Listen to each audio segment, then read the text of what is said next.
Welcome everyone. Evangelist Rebecca Novo here.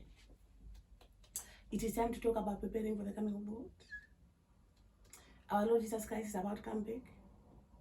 Just like he said, he was going to prepare mansions for us. Then he'll come back and meet with us in the sky.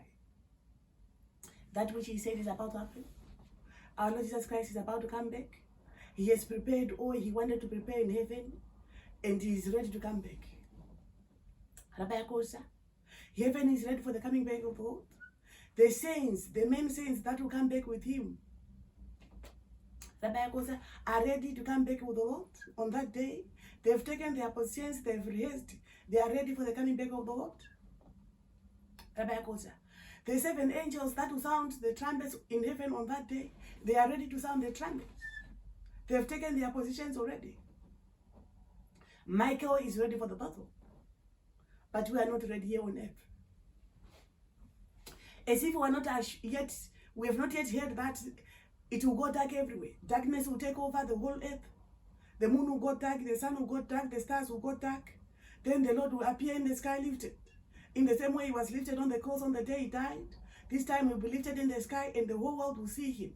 No matter where you will be it in China, be it in the desert, it doesn't matter where you will be, the whole world will see him lifted. Then the people that died, that are resting in the world, they'll be lifted on that day. They'll put on an immortal body, a body that does not decay.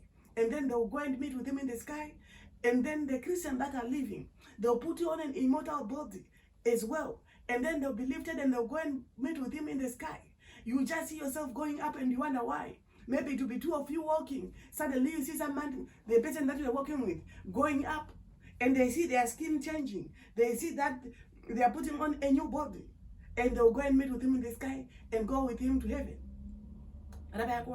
To be partakers of the marriage feast that has been prepared for us in heaven. We are living at the end of the age. So we've got to change our ways. Make some amendments. Repent. Go back to the Lord and ask him to forgive you in any way you've committed any sin, so that on that day you'll be able to go with him. It is what we do that matters, that qualifies us to go with him on that day. We cannot be doing whatever we want and then expect to go with him on that day. We cannot be doing whatever we want, then expect to hear the sound of the trumpet. It is unfortunate. Only those that will go with him on that day will be able to hear the sound of the trumpet. And remember, the trumpets will be sounded before it goes dark, before it appears. So those that will go with him, they will hear the sound of the trumpets, and then they will know, oh, today is happening. And they will know the Lord is coming, and they'll go with him. But those that will not go with him, they will not hear the sound of the trumpets, but they'll see him. Every eye will see him. But it's not every ear that will hear the sound of the trumpet. Only those that are qualified will hear the sound of the trumpet. So we've got to prepare ourselves for the coming of the Lord. Like I said last week, we've got to prepare 3 things. We've got to prepare our heart. There are so many things in our heart that causes us to be unable to go with him on that day. I don't know what is in your heart. Maybe there's jealousy, malice, wickedness, backbiting, covetousness. Whatever it is that is in your heart that is not of God. That you know is not of God, and it will cause you to be unable to go with the Lord on that day. You can go back to the Bible like Romans 1:27-30. It mentions some of the things that we do that will cause us to be unable to enter heaven. You can also go to Galatians 5:19-21, and you see some of the things there that people do that will cause us to be unable to enter heaven. There are so many places in the Bible that we can go to and refer to and see the things that we do, like backbiting, malice, lying. We know the 10 commandments that we are supposed to keep. In Deuteronomy, they are there. But we fail to keep the commandments. Where the Bible says we should not lie, we lie. Where the Bible says we should not steal, we steal. But we expect to go with him on that day. But we are doing what the word says we should not do. We have got to prepare our hearts. And make sure that in our hearts, only what is there is what the Lord expects us to do. Like love, fruit of the Spirit. From Galatians 5:22-23. We need the 7 fruits of the Spirit, like joy. The Bible says we need things like that. We've got to prepare our hearts so that on that day we can go with Him. We also need to prepare things that people can see, that we are expected to do as Christians. We are expected to give our life to Jesus. We are expected to go to church, not only on Sunday. Every Sunday we should be in church, and then even other days, midweek, we should be in church as well. We are expected to be serving the Lord, evangelizing, giving tithe offering, giving to the poor, doing all those good things that we're supposed to do as Christians. Helping others, showing love to others, being nice to others, being helpers to others, supporting others, standing with others. Evangelizing, going out there, sharing the word with others. Not only going to the church to hear the word, but you don't go out and evangelize. You don't share with others, even your neighbors. So that is the second thing that we need to do. Then we've got to, the third thing that we need to do, to prepare, is our appearance. The way we appear, the way people see us. When we go to church, even when we're not going to church, we are going to work, do you wear a short miniskirt that is very tight? And then you expect to go to heaven if you die, or go with Him on the day He appears.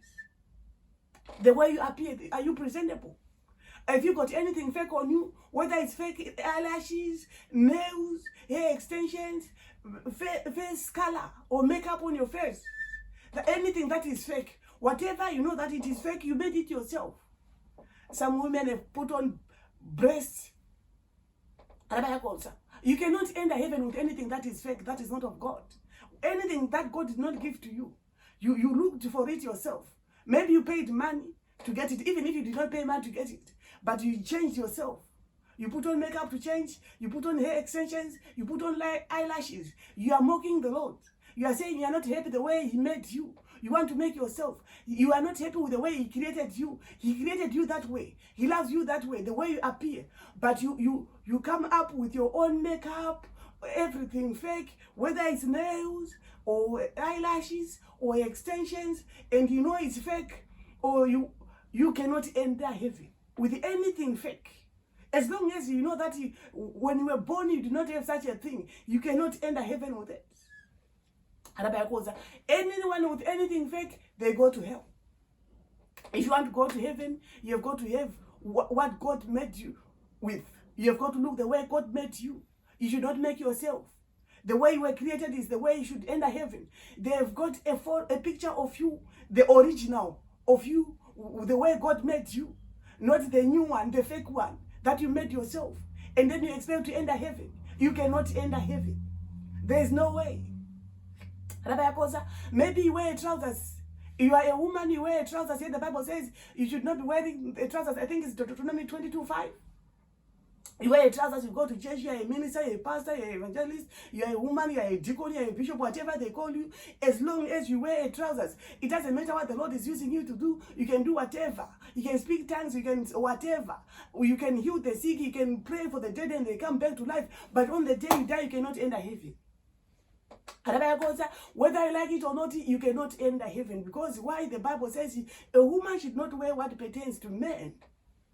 So the moment you wear what pertains to men and you are a woman, you wear trousers, you cannot enter heaven. If you are a man and you wear what pertains to woman, you wear dresses, you wear skirts and you are a man, you cannot enter heaven. Whether you like to hear it or not, it is the truth. So I'm only here to say the truth so that you will not, on the day you die, you will not say you did not know.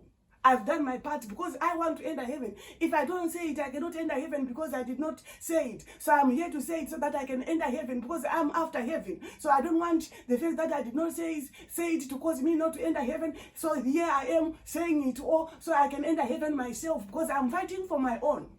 So my own is to tell you, whether you do it or you don't do it, it's up to you. Whether you go to hell, as long as I have told you, I've done my part. What you do is up to you. It is time to repent and change our ways. Before I move on, the other thing that I really want to talk about that is taking so many Christians to hell is dowry, marriage. So many men and women are living together, no dowry is paid, no marriage. They have children, they die, they go to hell. Even if you did everything else right, You gave your life to Jesus. You were going to church. You did everything that is right. You went to evangelize and you did everything. But because of dowry, this is what the devil is using to take as many people to hell as it can. Why? Because people don't know. You cannot, before you get married, you cannot just see a person walking on the road and you say you want to get married and you marry and that's it. There's a man or a woman that is made for you. So when someone wants to marry you, go to the pastor and ask the pastor, is this the right person that I'm supposed to marry? If pastor says yes, then you marry. You do the right things. You pay it out, you do your marriage in the church, and then that way you'll be able to enter heaven. If you are already married, if you are already living together, fornicating, and you have got children, you were not Christians then, but now you are Christians, and now you are going to church, but you haven't paid, you did not pay dowry. It's time to address it now. Don't continue fornicating. Pay the dowry, correct everything, do what is right before the Lord, and the Lord will forgive you. And then on the day you die, you'll be able to enter heaven. But if you want to continue living together as a boyfriend and girlfriend, even though you've got children and you've been together for so many years, you are committing sin, you are fornicating, and on the day you die, you go to hell. It doesn't matter even if you are pastors, you are ministers, you are evangelists, you are whatever you are called, but you did not pay dowry. The two of you, the man and the woman, you both go to hell. Why? Because you are both fornicating. You are both committing sin. So you have got to change. Go back to the Lord. Ask Him to forgive you the sin that you committed because you have been fornicating. And then do what is right. Go and pay the dowry. The problem is most of us we say because no one will ask us. Maybe the parents of the woman will not ask you. Maybe the parents of the woman are in Africa, or they are in wherever, Jamaica, or they are wherever, Brazil. And you are in Europe. So they will not even ask you. They don't even know you. So you say it's okay. We're in Europe, we can live together, we've got our children, and then that's it. No one knows back home. Yes, no one knows back home. But on the day you die, they will know. When you go to hell, you will know. They might not know, but you will know. When you go to hell because you did not pay dowry. You were fornicating. We have got to change our ways. I'm just saying it so that if you did not know, but you have been doing such things, then you repent and go back to the Lord and do what is right. So we make amendments so that we will not go to hell. Why? Because we want to escape hell. Most of the things people are doing because they don't know, and these things that the people are doing without knowing are taking them to hell. So change. It's up to you. If you want to change and then you go to heaven, it's up to you. If you don't want to change and you want to continue, it's up to you. No need to argue with me. No need to bother me, because I'm only delivering a message. Today I want to talk about the other thing that is causing so many Christians to go to hell. I'm talking to Christians, born again, tongue-speaking Christians who go to church Sunday to Monday. Who know what it is like. Some of them, they even hear the voice of the Lord. The Lord even speaks to them, but they cannot say the truth. Where they are supposed to say the truth, they fail to say the truth. They know it, they do it knowingly, that they are not saying the truth. But we have got to say the truth, no matter what comes our way, no matter what we face, no matter the situation or the condition, we have got to say the truth if we want to enter heaven. The Bible tells us in 1 Kings 21, 8 to 14, I read. So she wrote letters in Ahab's name and sealed them in his seal, and sent letters to the elders and to the nobles who were living with Naboth in his city. Now she wrote in the letters, saying, proclaim a fast and sit Naboth in the head of the people, and sit two worthless men before him, and let them testify against him, saying, you cursed God and the king. Then take him out and stone him to death. 11. So the men of the city, the elders and the nobles who lived in his city, did as Jezebel had sent word to them, just as it was written in the letters which she had sent them. 12. They proclaimed a fast and seated Naboth at the head of the table.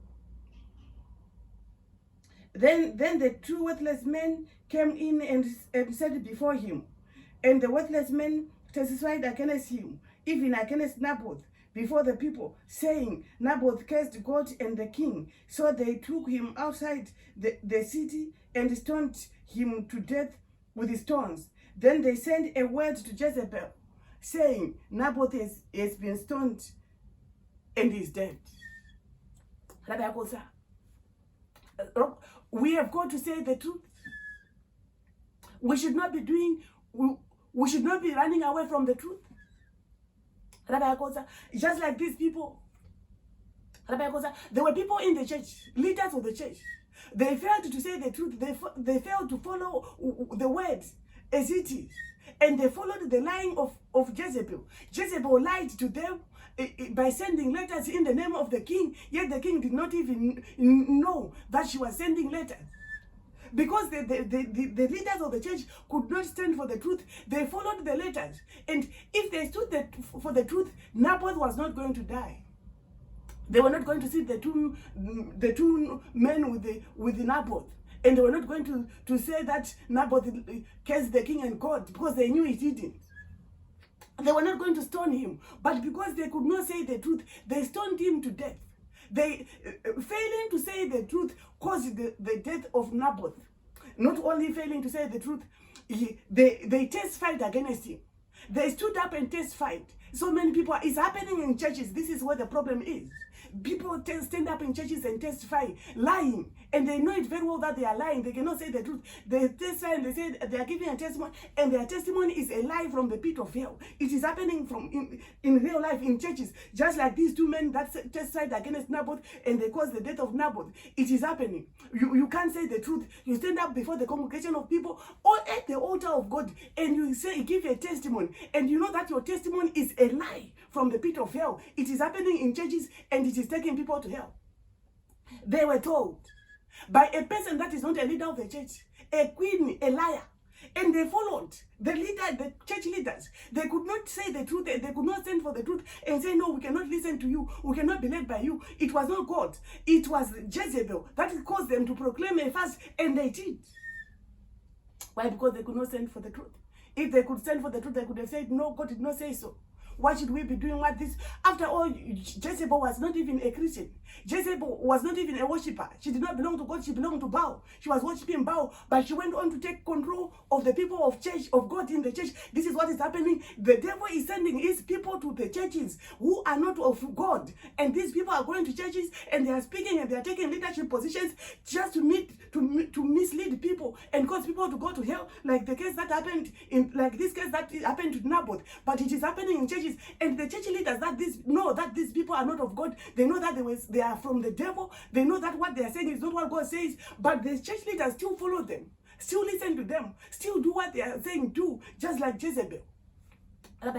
Misled them. They are being misled. Churches will go to wake up. Church leaders, you've got to wake up and look at what the person is saying and doing. Is it of God? If you see that what they are doing and saying is not of God, then you say no. Go back to what God is saying. There's no way God says people should proclaim a fast and then lie against a person and testify against a person, and then you go ahead and follow it. It is really happening in churches these days. We've got to stand up and say no to it. Rabbi Kosa, the Bible says in 1 Kings 21, 15 to 19, when Jezebel heard that Naboth had been stoned and was dead, Jezebel said to Ahab, arise, take possession of the vineyard of Naboth, the Jezreel, which he refused to give to you for money. For Naboth is not alive, he's dead. 16. When Ahab heard that Naboth was dead, Ahab rose to go down to the vineyard of Naboth, the Jezreel, to take possession of it. Then 17. Then the word of the Lord came to Elijah the Tishbite, saying, arise, go down to meet Ahab, king of Israel, who is in Samaria. Behold, he is in the vineyard of Naboth, where he has gone down to take possession of it.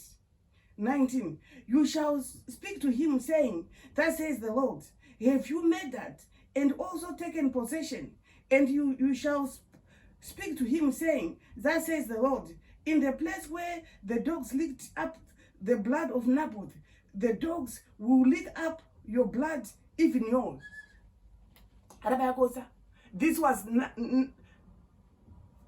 Ahab. After murdering Naboth, he went to claim possession of the field. This is what is happening. People in churches are claiming what does not belong to them. They are taking what does not belong to them. They know it fully well that does not belong to them, just like Ahab knew that the field did not belong to him.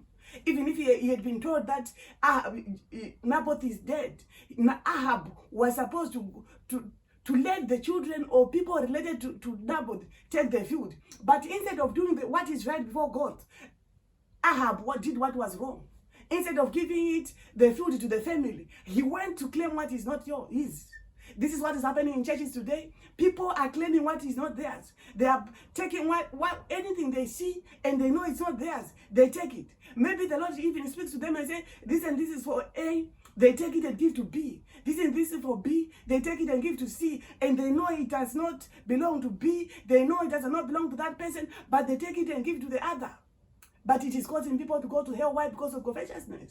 Because if you go back to the Bible, you see that the Bible talks against covetousness. The moment you take what does not belong to you, like what Ahab did, you cannot enter heaven. Because on that day, on the day you die, they will tell you that you took what belongs to this and to so and so.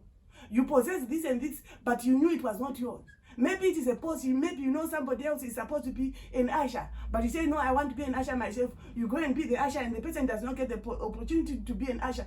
On the day you die, they will show you being an usher and say, but you know, it was not you that was supposed to be an usher. It was this one that was supposed to be an usher, but you did not allow this one to be an usher because you wanted to take it yourself, so you cannot enter heaven.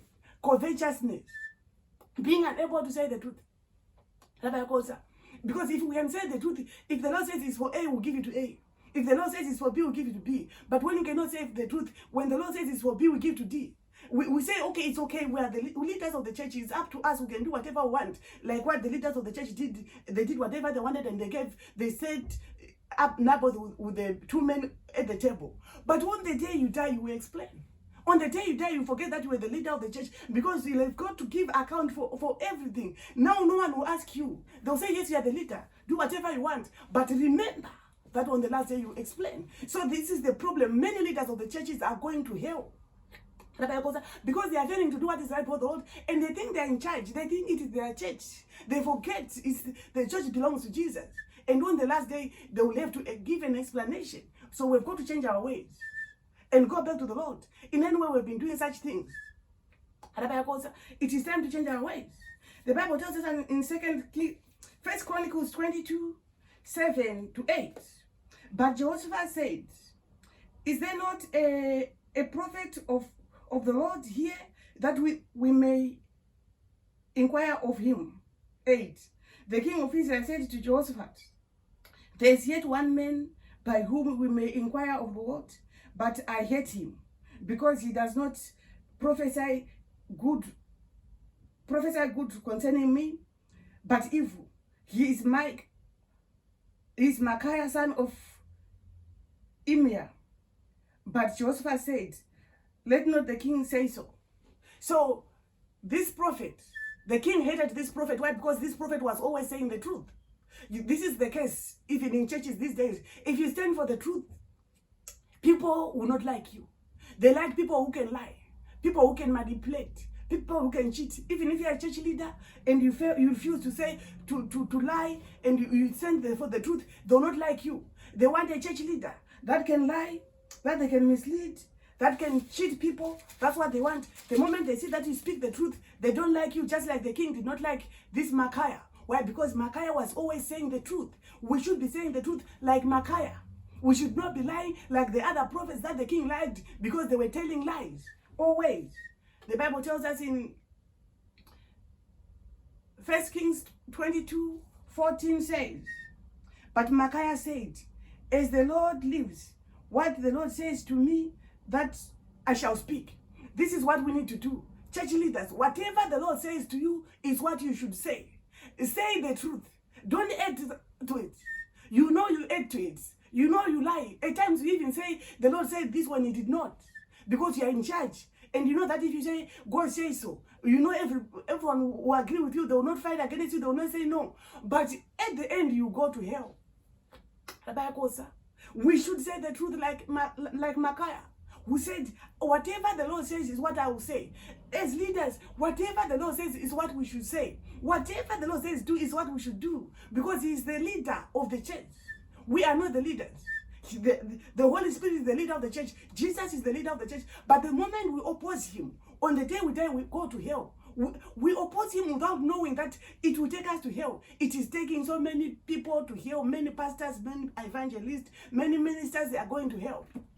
We've got to change our ways so that we don't fill up hell. So that we fill up heaven. 2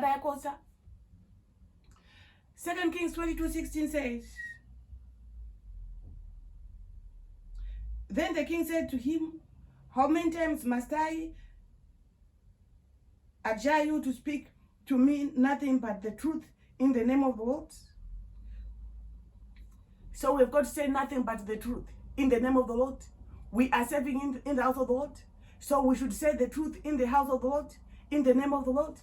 2 Kings, if you go on to read 2 Kings 22:26-27, it talks about the king when he said Micaiah was to be put in prison and he was to be fed with bread and water.